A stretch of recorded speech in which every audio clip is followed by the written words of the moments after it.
Hello, everyone. Welcome to the V2V Vulnerability to Viability thematic webinar series in 2024. My name is Pradeep Nayak. I'm at the University of Waterloo and also a part of the Vulnerability to Viability Global Partnership for Building Strong Small-Scale Fisheries. Um, we know people are joining from different parts of the world, so we hope that you are all doing well.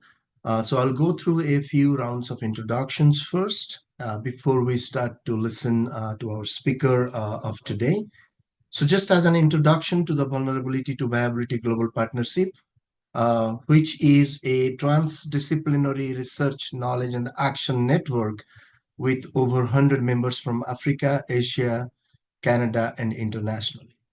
The goal of the global partnership is to support small-scale fisheries in their transition from vulnerability to viability.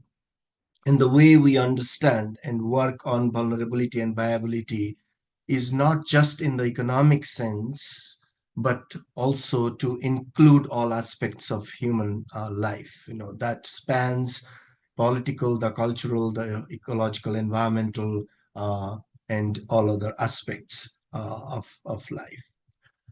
Our focus is on 5 elements through the project. The first is to co-create and co-produce knowledge that is effective for the transition. We also work on creating a repository or database of the co-created knowledge so that this can be used across multiple levels by multiple actors and stakeholders. We also engage in developing multifaceted capacity from practitioners to academic and also policy people. We engage in synthesizing and integrating the knowledge so that it can be used for policy, governance, and practice. That leads us to also engaging in knowledge mobilization in different project areas. The B2B Global Partnership aims to identify the diverse factors and conditions that contribute to the vulnerability of small-scale fisheries. These are all the drivers that we're talking about. And engage collaboratively with small-scale fisher communities and other key NGO, government, and university partners to enhance small-scale fisheries viability. So this is a very collaborative and interactive work. We are conducting transdisciplinary community-engaged research in 6 countries in Asia. That includes Bangladesh, India, Indonesia, Japan, Malaysia, Thailand, and 6 countries in Africa. That includes Ghana, Malawi, Senegal, South Africa, and Tanzania. In doing this work, the V2B Global Partnership brings people and organizations together across physical, cultural, and disciplinary boundaries through a shared interest in addressing global change impacts on small-scale fisheries.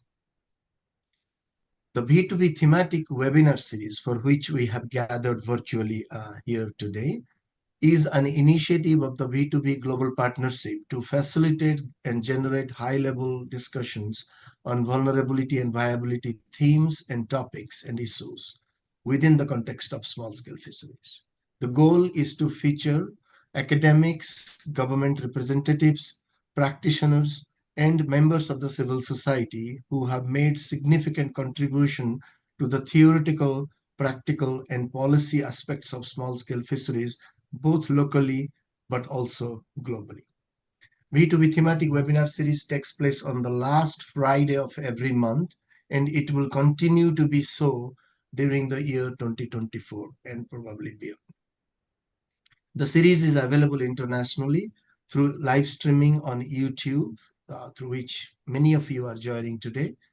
The details regarding the monthly webinar, including speakers, topics, and titles, and links to webinar platform is available on our webpage, that is www.v2bglobalpartnership.org. Today's webinar is the 7th in the series of V2B thematic webinars planned for 2024, and the 43rd since January 2021 when it all started. And it is my privilege today to introduce Dr. Shehu Latunji Akintola as our distinguished speaker today. Dr. Shehu Latunji Akintola is a professor of fisheries and the dean of the Faculty of Science at the Lagos State University in Nigeria. Previously, Dr. Akintola held the position of the head of the Department of Fisheries at the same institution. He also holds a Bachelor in Agricultural Technology from FUT Akure, MSc degree from Lagos State University, an MBA degree from LAUTECH, and his PhD was from Lagos State University. Dr. Akintola is passionate about issues pertaining to small-scale fisheries, and we'll hear his talk today. And much of his work has focused on the small-scale fisheries guidelines in the recent years. Through his research, policy, and advocacy work, Dr. Akintola has focused on strengthening the overall profile of small-scale fisheries globally, regionally in Africa, and specifically in Nigeria as well. He is also he is an interdisciplinary scholar who focuses on both natural and social sciences in his research by combining ecology, economics, and governance. Dr. Akintola is a member of several societies and networks, including TBTI, the Too Big to Ignore network, SAFA, which is an upcoming network in Africa, stands for Small Scale and Artisanal Fisheries Association of Africa, and many other networks in the region and also globally. He currently holds the position of a visiting professorship at the University of Cape Coast in Ghana, and also a recipient of the V2V Paul Onyango Visiting Fellowship for Senior Scholars and Practitioners. I'm very proud to also announce that Dr. Akintola is a co-investigator of V2V Global Partnership and currently a V2V country coordinator in Nigeria. It is my honor to invite Dr. Shehu Latunji Akintola to deliver today's talk for the V2V thematic webinar series 2024 July. And his title for today's talk is West Africa Small-Scale Fisheries Vulnerabilities and Viabilities Pathways. Thank you very much, Dr. Akintola, for joining us today and making the time. And I will pass it over to you for your talk now.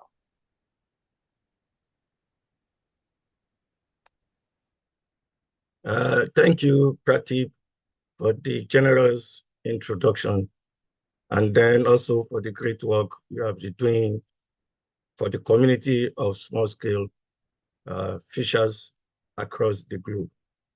The V2V has stamped its authority, and a lot of people are already seeing the benefits of this project across the globe: students, lecturers, academics, and policymakers.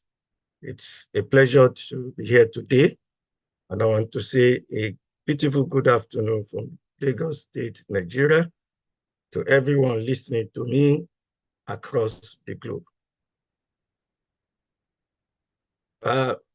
Just like Pratip has said, my presentation today is West Africa's small-scale fishery vulnerability and viability pathways. Yeah, the focus of this presentation is to examine the importance of the small-scale fisheries across the countries that make up the West African states. Also, I'll also look at how we can begin to promote vulnerability, and then examine, of course, the viability, the vulnerabilities, and what needs to be in place for us to have a viable small-scale fishery. This is very important because small-scale fishery is crucial to stability in the West Africa region. the small-scale fisheries in terms of economic profile and definitions across the length and breadth of West Africa, technological means have been used as a means to define what small-scale fishery is. So some are defining it in terms of the use of small canoe, traditional fishing methods, and basic use of basic equipment, or multi-gear and multi-species. Others have also looked at it in terms of the scope or size of operation.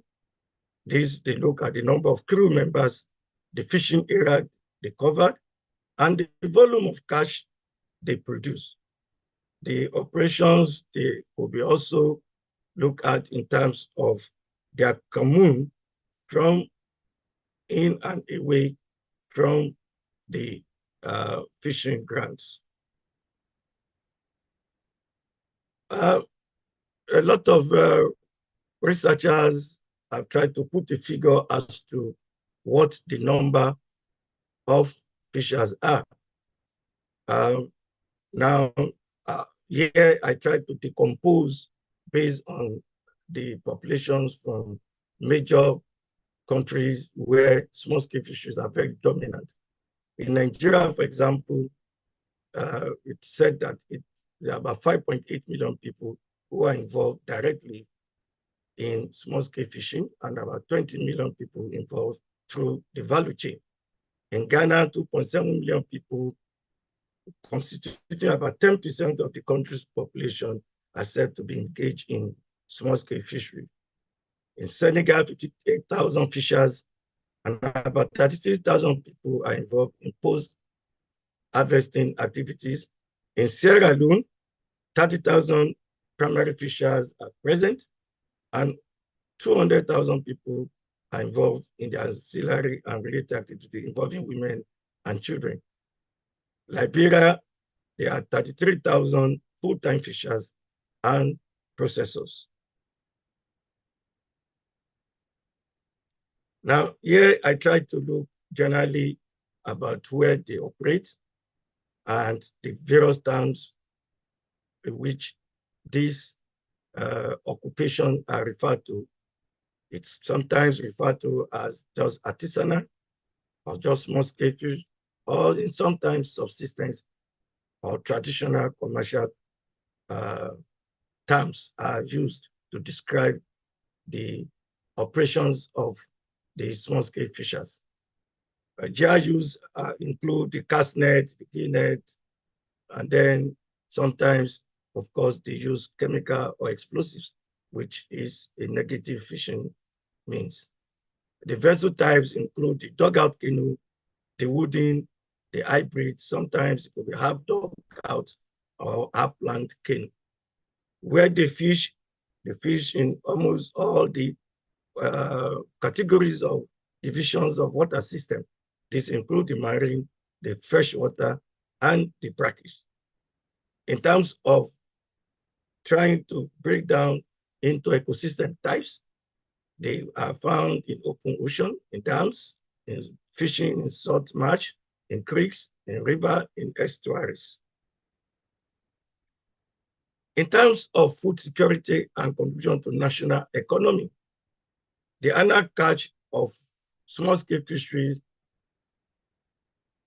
is 1.8 million, and then generate over 2,000 million US dollars. And when you look at this accounts for 44% of what is produced in the continent Africa, and then with a total value addition of 48% of the total production in Africa.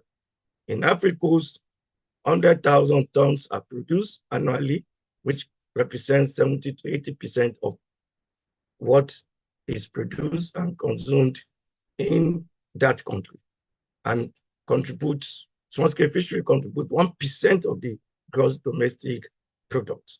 In Nigeria, over 600 metric tons are produced generally, and up to now, it's still the small-scale fishers account for 70% of the domestic fish production, and that is approximately about first contributes to 4% of the gross domestic product.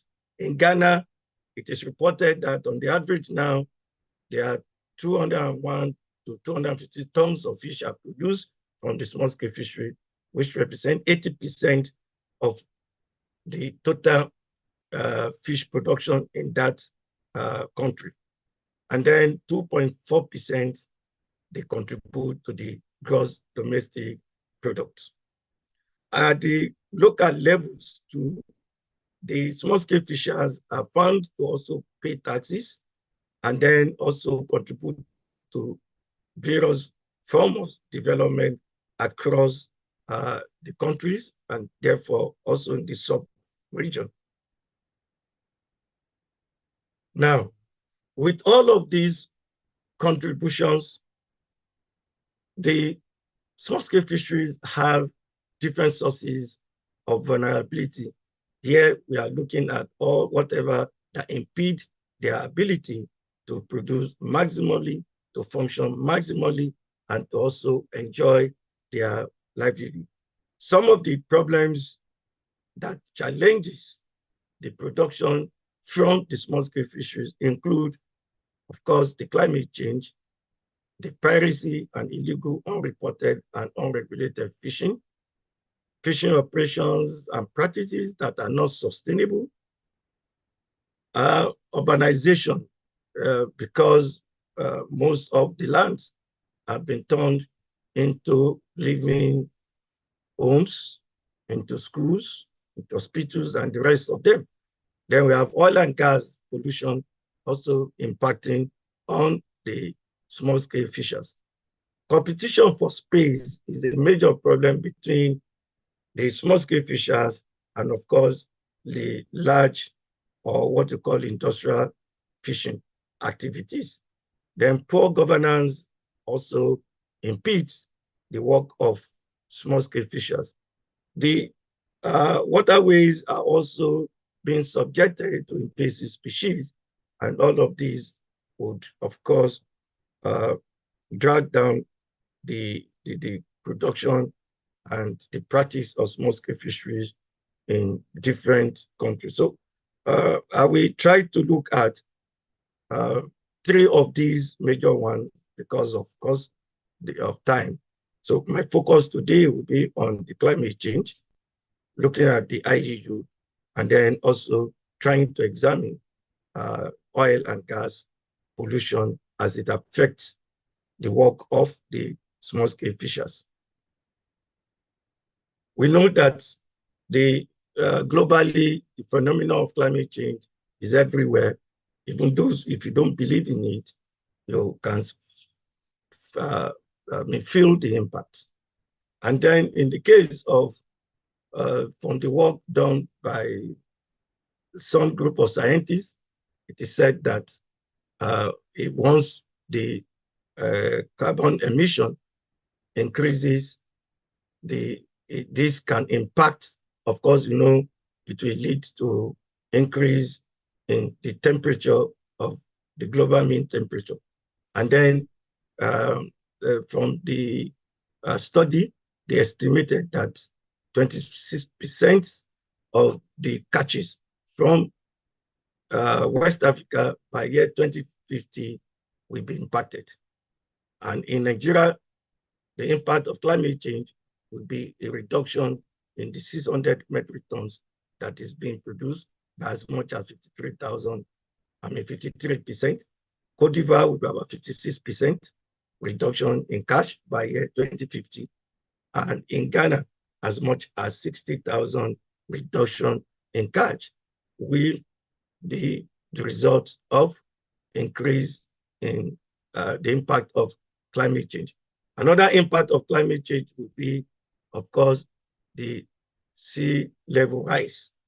So in West Africa, for those who are practicing marine small-scale fishing, who are in the ocean, in the coast, in the brackish system, the sea level rise which will lead into rapid influx of salt water, will reduce the growth of mangrove as consequently loss of nursery ground. You know, the mangrove is very important as a nursery ground for the fishes.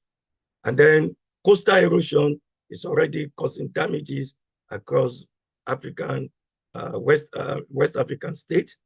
And then it is projected that a 1 meter sea level rise will lead to 1,000 kilometers square, 2,600 kilometers square, and about 6,000 kilometers square in Cote d'Ivoire, Nigeria, and in Senegal.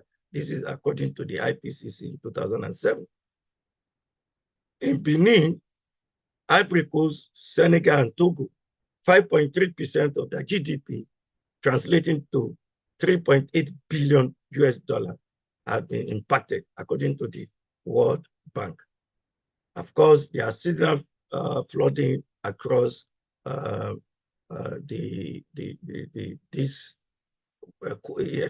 those in the coast, and then you can see the impact on the fishing community, and sometimes some community are said to be completely submerged under the influence of sea level rise. So this is a very important phenomenon which is affecting the work of the small-scale fishers.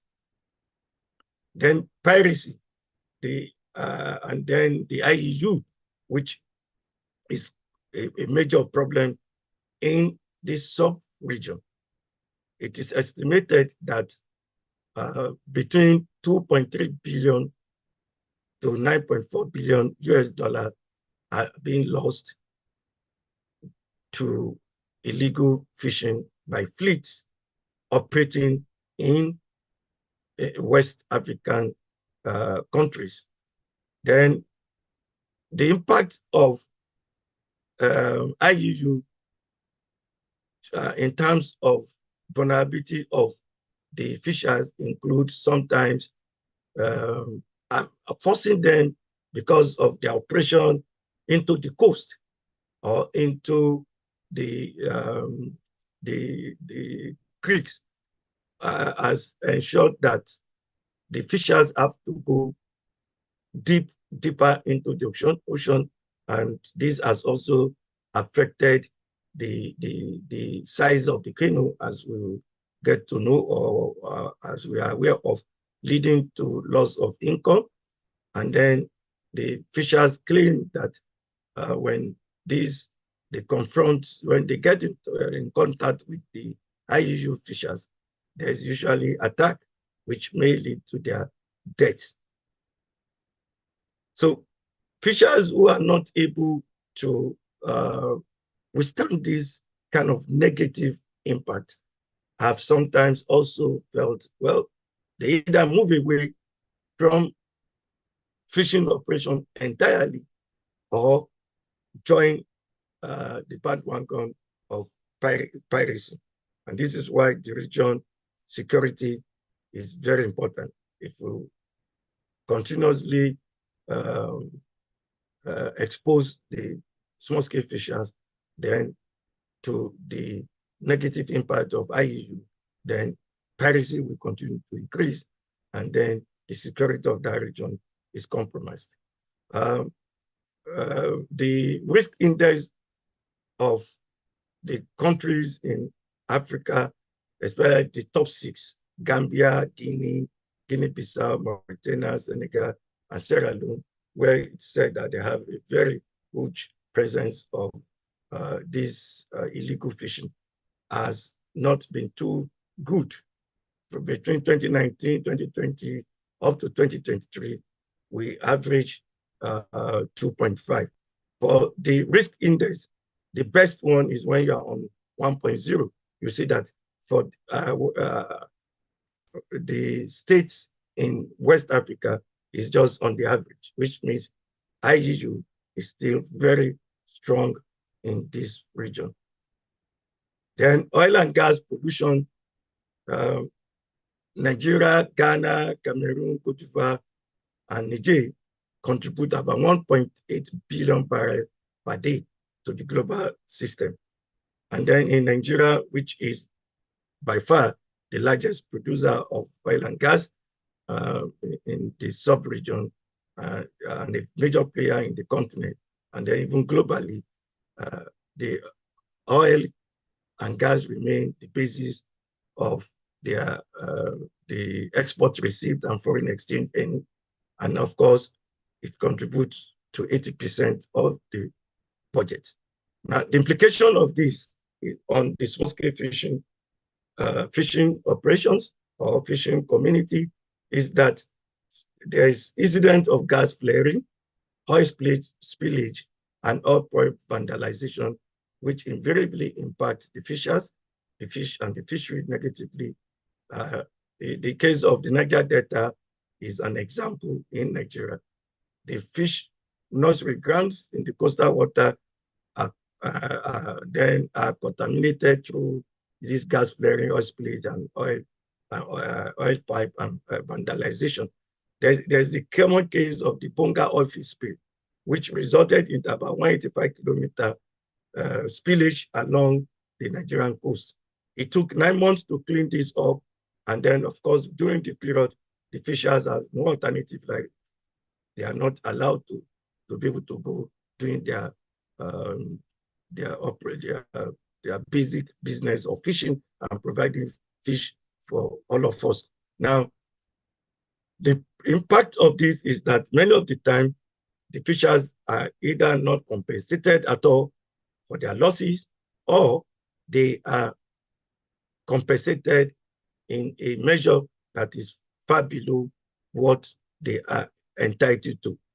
Nigerian government tried to solve this problem through what they call the oil spill compensation using the Oil Pipeline Act, Cap 07, in 2004. But the interesting thing here is this, that in this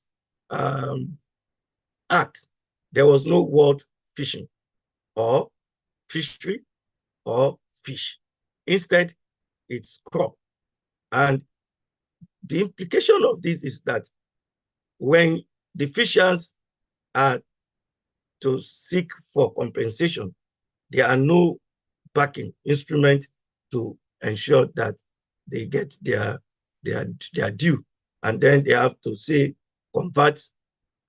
use crop as a basis for the conversion of what is to be paid to the fisher. So genuine 72% of genuine cases for compensation and claims are lost to problem of valuation because there are no documents to prove the cases of the small-scale fishers.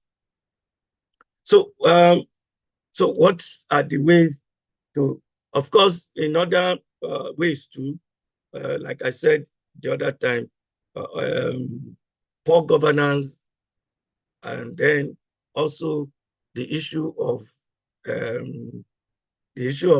invasive species have also impacted negatively on the work of the small-scale fishers in this region. Now, let's examine the viability pathway. Well, we cannot afford to just fold arms, and then the fishers have used the migration as a means to survive, as a coping strategy. And this is quite familiar for those of us across this part of the world. We are familiar with the Guandirans of Senegal, the Fanti of Ghana, which are found almost everywhere, the Temnes of Sierra Leone. And in Nigeria specifically, you also have fishers migrating from and settling down across different fishing communities. You have the Ogu in Nigeria, Ilaje, the Awuris, the Jos fishers. And then in that community, you see them living together happily and collaborating and surviving. It's a means that needs to be supported and promoted. So we have the Akoin and the Ajashe. Those are fishers from Togo, from Ghana, and then from Benin Republic. Then You will see also that there's need for more collaboration in the region. Example is the case of the small pelagic fish, which is very crucial in countries of Ghana, Gambia, Benin, and many others in West Africa. But the factor which encourages breeding of Sanidelia is the upwelling in Mauritania, Gambia, and Senegal. This upwelling boosts production. However, due to climate change and overfishing in Mauritania, especially the fish for fish meal and the fish oil, it has impacted production of Sardinella. So if there are no collaboration to resolve this issue, and in order to sustain that small industry, that small fishing system, there's need for efficient collaboration across this country to work together to fix the problem of overfishing. But up till now, there have not been a good understanding because the Mauritania are still overfishing. So, so there is also the need for West African countries to begin to implement the small-scale fishery guidelines. The East Africans have already started having their national plan of action for small-scale fisheries. Tanzania, Namibia, Uganda, Malawi, and Madagascar are ahead in this way. So there's need for the West African states to also wake up and rise up to this challenge to promote the implementation of the small-scale fishery guideline, which is all practical sense is a way to ensure that fishing, small-scale fisheries is not, the poverty is eradicated, and then the food security is assured for all of us. Then there is also the co-management. Ghana and Senegal are doing well on this, so other countries need to also follow up. There's also the need to re-examine fishery subsidy carefully. Fishery subsidy has become an albatross in many cases. Fishing use of subsidized input supply, transferring technology, implementing credit schemes, and motorization and modernization of canoes have resulted in overfishing. Instead, government are encouraged to pursue beneficial subsidy through investment in infrastructure that promotes safety of the fishers. They also enhance post-harvest through the use of cold storage infrastructure and also research. Also, there's need to also involve invest in mobile technology. This will help in terms of financial exposure of these small-scale fisher to be able to link to market and also be able to also benefit from financial loans, or even in the case of insurance.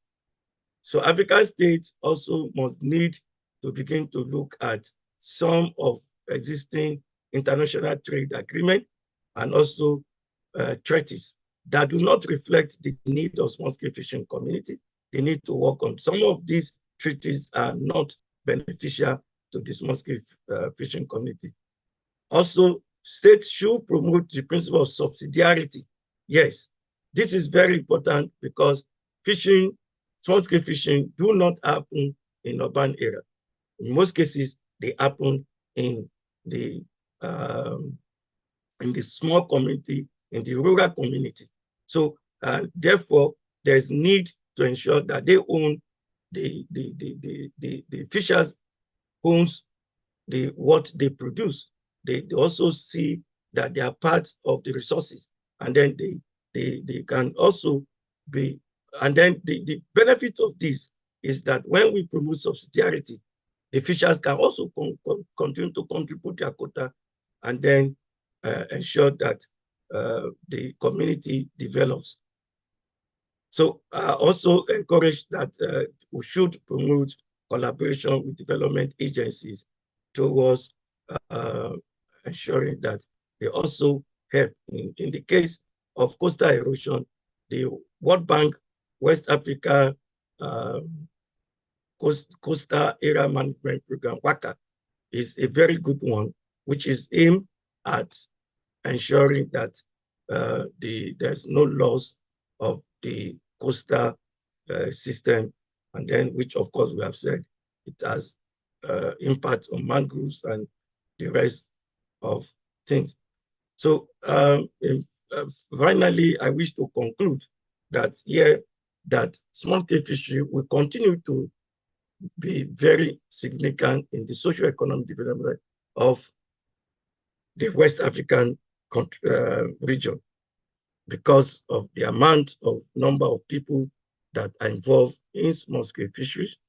So there should be a deliberate effort to ensure that all areas of vulnerabilities are minimally reduced, and then there should be transition to a viable system to enhance the livelihood and income of the fishers.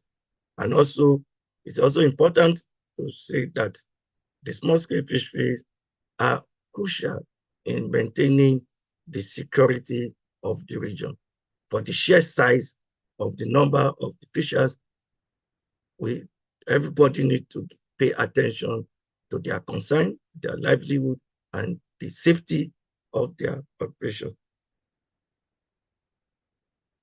Thank you for your attentions. Thank you very much, Dr. Akintola. That was very informative and also kind of, gives us a quick snapshot of, what is happening in terms of the small-scale fisheries sector in West Africa. Of course, very clearly speaks to the numerous drivers, that impact small-scale fisheries, but also, it is really wonderful to see that there are some path forward that are being recommended through your talk for the West African, viable small-scale fisheries. So there's a lot to talk about. I don't see any questions as of now, but I would start with a few points of clarification and points for furthering this discussion with you. The first one is obviously, like any other context of small scale fisheries around the world, West Africa is also witnessing numerous drivers and pressures on small scale fisheries, and that span from oil and gas to climate change to IUU and piracy and other things. I'm curious to kind of, know if you could reflect, please, how do these very disparate but seemingly, interrelated drivers, connect with each other? Is there any interaction where you see between these drivers in how they impact small scale fisheries in West Africa? Okay, thank you. That's a very good one. Yeah, there are lots of interaction between these vulnerabilities. They do not just stand alone. There are obvious interaction. Take the case of climate change, for example, and then how climate change drives the fishers to go miles into the ocean. Also, when we talk about the issue of piracy, it's the source of piracy sometimes could also be linked to the need for the fishers to go deeper looking for fish, because the theory is that the climate change will lead to a situation where those who are in the equator, the fishes will migrate from a warmer system to a cooler region. So we'll find out that when this happens, it drives other factors. So they are linked. They are cannot all be looked in isolation of one or the other. Now we talk about coastal erosion. Of course, again linked to climate change, because once you have the sea level rise, of course, the flooding will happen, and then in some situation, there's total submerge of fishing community. So there's all the vulnerabilities are interrelated one way or the other. Even when you look at the issue of the survival, the practice of the small-scale fishers are also driven by the fact that um, uh, the invasive species is also because of climate change. And then when you look at the problem of oil and gas flaring or pollution, you find out that they cannot be looked at in isolation. And this is what V2V has tried to do, to totally first unpack the sources of vulnerability and then see how each of them relates or drive the other in making fishing operation of the small-scale fishers a bit difficult. I hope I do make sense. That's wonderfully woven together, in terms of, the interactions between multiple drivers, but also, the interesting, you know, idea is the kind of, powerful impacts they can create when they, interact with each other. So we have two comments and two questions. I will read the two comments first, and then one question, and then I will follow up with another question after that. In the meantime, if I may request you to just on-share your presentation so we can see you properly on the screen, Dr. Akintola. So the first comment is from Adedeji Fatai. They say very significant topic and area of fisheries studies to all the team on SSF, V2V SSF. Good work. Okay, thank you, Adedeji. The second comment is from Faluke Ariola. Hi, Faluke. God bless. Congratulations to Professor Akintola for a good paper. So the question is from Ajibade Matthew, and they're asking, thank you for the presentation. How can IUUF be checked or controlled or responded to? Okay, well, like I said, thank you for that good question. The issue of IUU, I think the general problem is countries tend to want to solve the problem of IUU alone. And this is a major disincentive to fighting IUU. Of course, we know it's a complicated matter. It's a matter that also needs to talk about security of the ocean, of the marine system. But like I said the other time, some of the treaties that some states have entered to will also be the problem why they are not able to fight IUU. And but I must also acknowledge the fact that there are significant efforts to fight IUU in the coast. Now most of the vessels are being allowed to carry the monitoring devices to ensure where they are and all of this. But then the problem is that security cannot be fought in isolation. There's the need for West African countries to continue to push this at the level of international community and to ensure that all of other fishing governance instruments directly bear and work together to ensure that the IUU is fought not from the state alone, but at a global level. And there's need for cooperation. And that is why I've said that earlier, because the impact of IUU, which I said is driving piracy and of course security of the coast, means that significant effort in terms of collaboration must be pursued by countries in this region. I think this is my view of a way to solving the problem of IUU.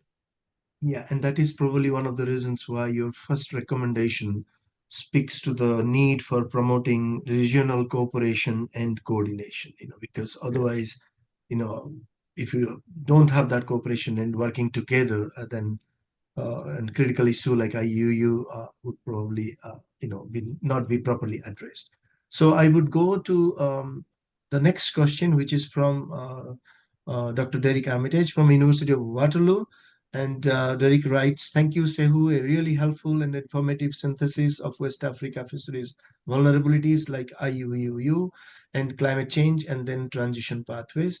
Your focus on transition pathways has me thinking about the need for different entry points or leverage points for change and the importance of governance. From the perspective of Nigeria and West Africa generally, and recognizing the challenges that you have outlined in your talk, now how can some of these positive governance changes be sustained? For example, co-management, regional cooperation. What is the need to continue to support? What is needed to continue to support the governance innovations?" Okay, thank you. Thank you, Derek, for that beautiful comment and question. Well, I think first is V2, I'll put this on the step of V2V. V2V as a global body should continue the great effort in the direction of communicating its the findings, because I know there are a lot of papers and we should ensure that we begin to drive a situation where at national level and at regional level, some of the findings which have been the basic work of V2V should be upscaled, and a situation where some of these recommendations are part of policy at national level and even at regional level. So this, I think, is a way to solving the problem. It creates more job for V2V, both at the national level and at regional level, so that knowledge gap exists.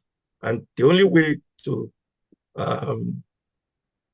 reduce the gap is to ensure that policymakers have access to some of these findings and then trying to understand what is happening in other regions. Because, there's this Asia, there are lots to learn from across the continent. Our distance, there may be distance, but our problems, and then sometimes the solutions could be seen from working together. So I know that in our meeting in Puri, these were highlights of some of the important things we mentioned, that the findings from the great work of V2V should not just be left on the shelf on just communication. We should also see to ensure that some of these are uptake into national policies, into regional policies, and if it is possible, we could, as a project body, ensure that we synthesize this knowledge, which I'm sure Dr. Prateep has been very, very, very supportive in ensuring that we get this kind of document out, but not only in form of scholarship. It should also push to the level of policy makers across countries and then region. Yeah, I think that is Thank a you. very important point. And to that effect, what is happening within B2B is, of course, there is numerous academic publications that are coming out by different members of the network, but also if you look, for example, at the B2B working paper series, it actually tries to do some of that to make it, generally available to the practice and the policy community based on some of these critical findings. For example, what you have just presented today, and to my knowledge, FAO is already looking at those working papers, and colleagues in FAO have told us that they are really finding this useful in the regional work they are doing from FAO itself. So there is some uptake, but I get the point that this needs to go to uh, really the other levels of governance that Derek is talking about, Yeah. in promoting the pathways towards sustainability and viability of small scale fisheries. So we'll move on then, and thank you for that comment and response to the question. There is a comment first from KM Sahariar Nuzrul Rimon, and Sahariar says, "Thank you for your excellent presentation, Dr. Akintola. IUU fishing is undoubtedly a great challenge in fisheries management worldwide, specifically in Africa and Asia." So there's a bit of recognition of the IUU discussion that we were having. But then Sariar has a question for you, which is this. Countries and regional organizations are adopting many pragmatic actions to overcome these challenges, some of which you also mentioned in your presentation, like collaboration, co-management, cooperation, and other things. Um, have you observed any positive changes in recent years because of these actions or these responses that are ongoing? Also, did you find anything unique that performed better in African context? The second part of the question. Okay, thank you Sorry. for the Saga for the comment, and then also your question. Yes, I must acknowledge that, like I said, the West African region, the government are making efforts to ensure that IUU is reduced, because there's some investment into, they have increased monitoring, control and surveillance, because that is the only way by which we can reduce IUU. So, but of course, you know that MCS is quite expensive. It's not an easy, it's highly capitalized. It involves a lot of capital. So I think that is why I've also called that the development agencies should also come to the aid of African or Asian states to make some of these support infrastructure that will promote safety and then ensure that the fishers, I mean, those involved in IUU will really be given plus we should not be made, they should not be invisible. They should be more visible in spite of their work. But I also believe that the use of trade end, ensuring that we practice stewardship, particularly the one being done by Marine Stewardship Council, should be promoted so that market ends should be pursued, so that products that, and then regions too must also increase their surveillance. We shouldn't leave this to just small-scale fishers. Scholars should also begin to examine other aspects of IUU that I've not seen from papers that we where the people from security, because we need to hear from them too. Most of the papers are usually from scholars. We should also get from industry a reflection from security to ensure that this kind of information could continue to unmask the people behind IUU. And then, like I said also in the presentation, some of the fishing agreement that some of the states look to should be carefully looked at, because the practice of where you are looking for cash against resources need to be balanced. So you don't just sell all your resources for maybe dollar, and then at the end of the day, you find out that it's yes, you get the dollar, but the impact it creates is there. It creates security concern. It creates problem of food security, also unemployment, and the rest of them. And we look at regions that have high incidence of IGU, are regions that are most destabilized. So it's not just about the fishery, it's also about the security of the region. I hope I have been able to deal with the question. Yeah, and basically, alerting us to the many dynamics that play out in the front, but also in the background, yeah, that influences how exposes itself in various contexts, and then the inherent dynamics and the power play and the politics and all other things that it's not an easy job, because of all of that. Yeah, it's not. So, and I was just going to ask, given your work on the small scale fisheries guidelines, where do you see within this kind of really really messy kind of context, where do you see, or what has been the experience of implementing the small scale fisheries guideline in this kind of a context, and what kind of dent it is making on these issues, if at all? Yeah, the challenge is just that one of my work, or if you want to look at what Gentov said, you must walk your talk.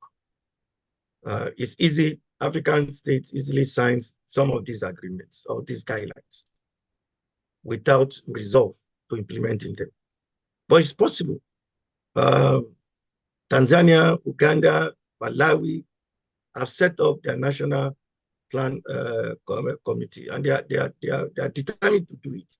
So if one nation has done it, I do not see why other nations cannot.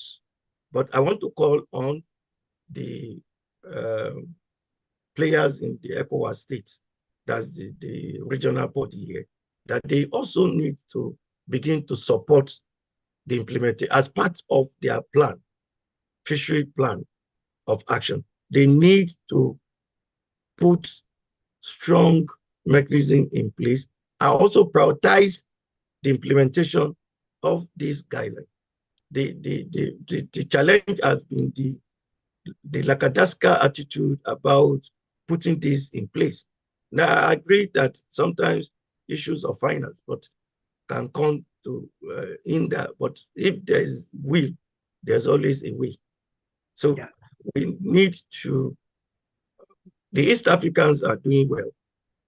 Maybe we need to also promote regional collaborations between the West African states and then the East African states to see how we learn from them and see what they have done right that we need to learn from.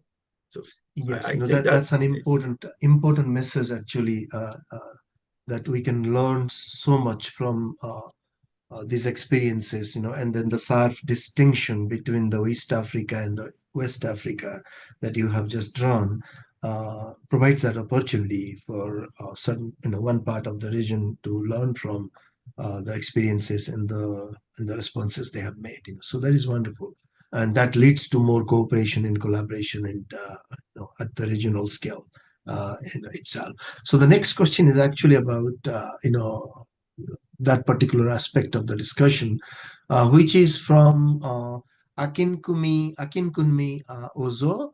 And then they are asking, saying, thank you for the presentation, Professor.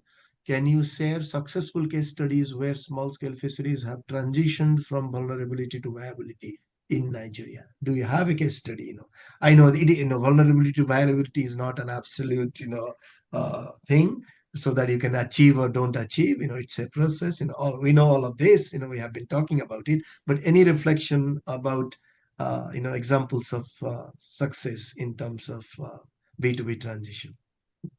Thank you for, you have answered the question, Prateep, in the sense that the context of issue of viability and then, I mean, vulnerability to become viability, it's a working all the time. There's no stopping. Yes, because you could be viable today and then something triggers and then you become vulnerable.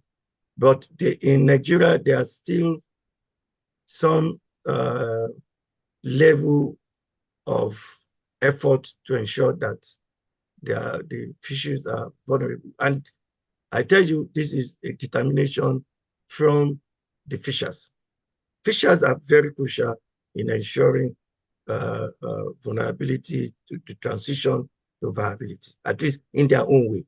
Yes, of course, there are some that are beyond it, like IEU, climate change, and also, but then also ensuring strong governance of the fisheries, like co-management. So they are, if they do this, then we could get a situation where the transition is within the hands of the fishers. So, but there are some that are beyond it. And then that is why the governance mechanism is both vertical and horizontal. It cannot be seen just from the point of, for example, for those operating inland, it's easy because the impact of climate change may not be that strong. The sea rise and the rest of them. But so they can easily set up mechanisms which is within the ambit of the control of the fishers. But in cases of coastal erosion, IUU, invasive species, yes, it's tough to want to believe that the small-scale fisher will do something about that. They may make efforts, but they need the interventions of the state. They need intervention of the global community in resolving such situation. So it's a transition. And that is why V2V is saying that we must identify the vulnerability. We must unpack the vulnerability. And then when we do this, then we can now begin to know who's to take what actions to ensure there's a transition towards viability. The objective is that because of their sheer importance, like I've said, you can't throw 6.8 million people into a situation where there's no job. That we have problem on the stability of that region. So there's not going to be one that I will say, one example that I can rightly say here now, but I tell you, there are actual work being done by fishers, by government to ensure that the transition happens. It's a continuous effort. It's not going to be just one effort. Thank you. And the fact, really, very well articulated response to that question. So, I mean, the fact that small scale fisheries, not only in Nigeria, but many parts of the world, West Africa and East Africa and other parts of Africa and other parts of the globe, continue to make such substantial contribution to not only economy but also all other issues, so climate change and regulation and other governance arrangements and all. So the fact that they are still contributing in such significant ways in itself is an example of their viability. So Viability. it's not completely shrouded by the vulnerability images in small scale fisheries, but sometimes power comes from the odd sectors. So when you are vulnerable, you deal with situations in a different way. So I would think that those powerful facts that you have presented in terms of the percentage of contribution from small scale fisheries to economy and livelihoods and other things in itself is an example of how transitions towards viability is taking place already, or how small scale fisheries are already significantly viable, but they have to struggle with their vulnerability at the same time. And I mean, you are in this constant process of engaging in the tussle between moving towards viability and vulnerability at the same time. And therefore, what do we do? So it's an interesting problem to have. But the focus is therefore on that transition rather than absolute states of vulnerability or viability. Okay. So we have two more questions that I see, and we have roughly 10 minutes left, but we'll bring to an end after these two questions.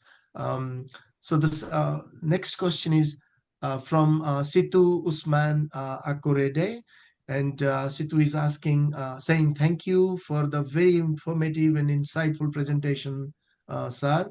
What are fish practitioners, both academia and others in the industry, doing to have a database for fish species in Nigeria to help determine their vulnerability and otherwise based on the IUCN classification and to inform conservation efforts towards it? Okay, sorry, efforts towards these species. Basically, are there any database of species in relation to the vulnerability and viability discussion, because a database could provide ideas about the diversity of species that are still there and the richness and other things. Any reflections, say, on that question? Thank you, Shitu. That's a very good, very, very good one. You see, the issue of vulnerability, transitions, and viability is a complex one. And in all, knowledge is very important. And this is why what the V2V is doing, trying to ensure that now data is crucial. Data will need data, and West African fisheries have been said to be data poor because we do not have data that speaks to inform policies, whether particularly now for conservation. Yes, because it is part of the neglect. It is part of the neglect. When you look at the issues of conservation, when you talk about conservation, often there's no emphasis on inland fisheries.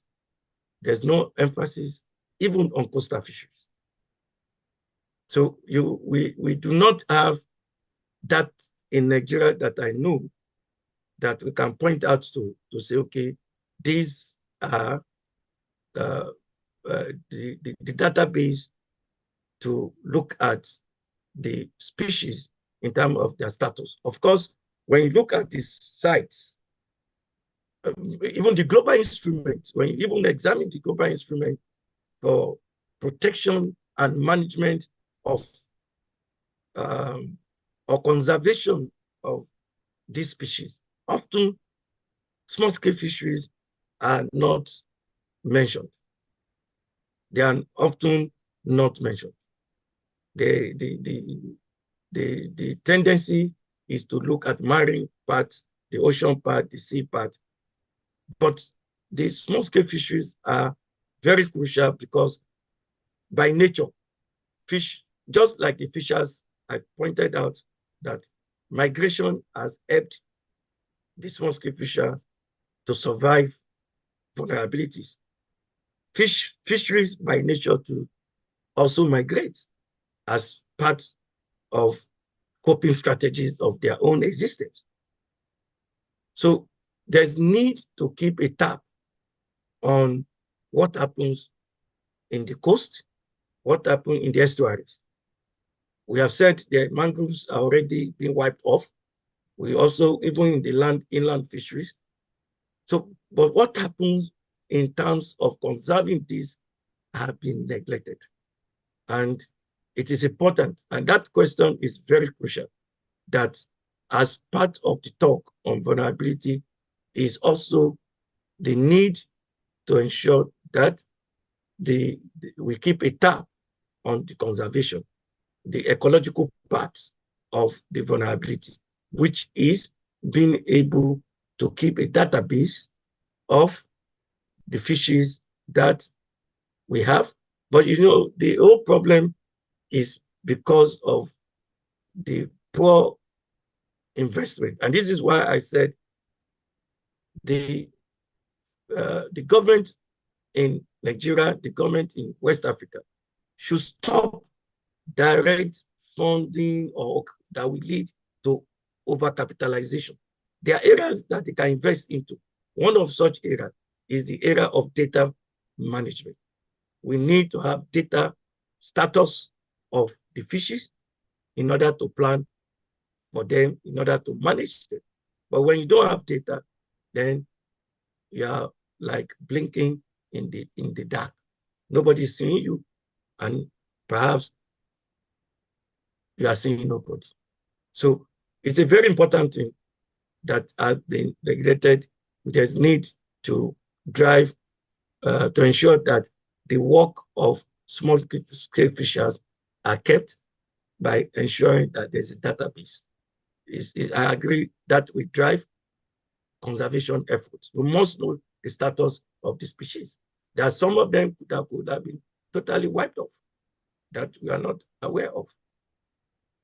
So we will need to challenge the academic community, I agree. We need to challenge the practitioners.